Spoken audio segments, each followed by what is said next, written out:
একজন খেলোয়াড়ের পায়ের ভেলকি দেখে যদি আপনি তার ভক্ত হয়ে যান, তার আদর্শ, তার আইডিওলজি, তার ঈমান কুফর সংশ্লিষ্ট বিষয়, তার অবস্থান, তারপরে জুলুম এবং অত্যাচারীদের পক্ষে তার অবস্থান, এই সবকিছুকে ছাপিয়ে শুধু তার খেলার কারণে যদি আপনি তার ভক্ত হয়ে যান, তাহলে আপনার আদর্শ বলতে কিছু নাই। আপনি জাস্ট একজন আপনার নিজের প্রবৃত্তির পূজারী। আপনার আকল যদি থাকে, একজন খুনিদের পক্ষাবলম্বনকারী, জালিমদের পক্ষাবলম্বনকারী, অভিশপ্তদের পক্ষাবলম্বনকারী এবং অন্যায়ের পক্ষাবলম্বনকারী, শিরকে লিপ্ত, আপনার রবকে যে গালি দেয়, আপনার রবের প্রতি যার অবিশ্বাস আছে, তার খেলা দেখে আপনি পাগল হতে পারেন না। একজন লোক অনেক ভালো খেলোয়াড়, অনেক চমৎকার খেলে, অনেক ম্যাজিক্যাল আপনার তার স্টেপ পদক্ষেপ আছে, অনেক তার ভালো পারফরমেন্স আছে।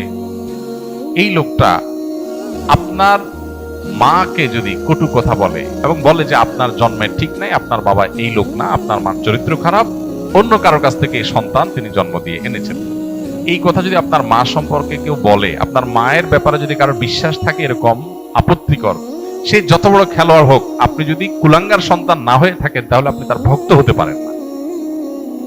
আপনি যে রবের প্রতি ঈমান এনেছেন, সে রবের অস্তিত্ব, রবকে যে স্বীকৃতি দেয় না, বরং সে রব সম্পর্কে যে কটু কথা, কটু বিশ্বাস, ভুল বিশ্বাস, ভ্রান্ত বিশ্বাস রাখে, সে যত বড় খেলোয়াড় হোক, আমার আদর্শ তাকে আমার ভক্ত হতে দেয় না। আদর্শের ব্যাপার।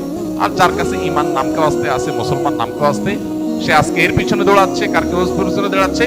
এই যুবকই যদি বেঁচে থাকে আর দাজ্জাল পৃথিবীতে আসে, সবার আগে চোখ বন্ধ করে বলে দেওয়া যায়, এই শ্রেণীর যুবকরা দাজ্জালের পিছনে দৌড় দিয়ে চলে যাবে। কারণ দাজ্জালের হাতে আরো বেশি ম্যাজিক থাকবে, আরো ভক্ত হওয়ার, ফান হওয়ার মতো বহু আইটেম থাকবে। আমাদের অনেক তরুণরা কোরিয়ার আপনার কি বিটিএস, এই তরুণদের ফান হয়ে যাচ্ছে, অনেক ছেলেরা মেয়েরা। এর কারণ হলো তাদের মধ্যে ঈমানি চেতনা নেই, আদর্শ নেই। তার আদর্শ তাকে এই সমস্ত অন্যায় থেকে বিরত রাখবার কথা। আল্লাহ আমাদেরকে বোঝার তৌফিক দান।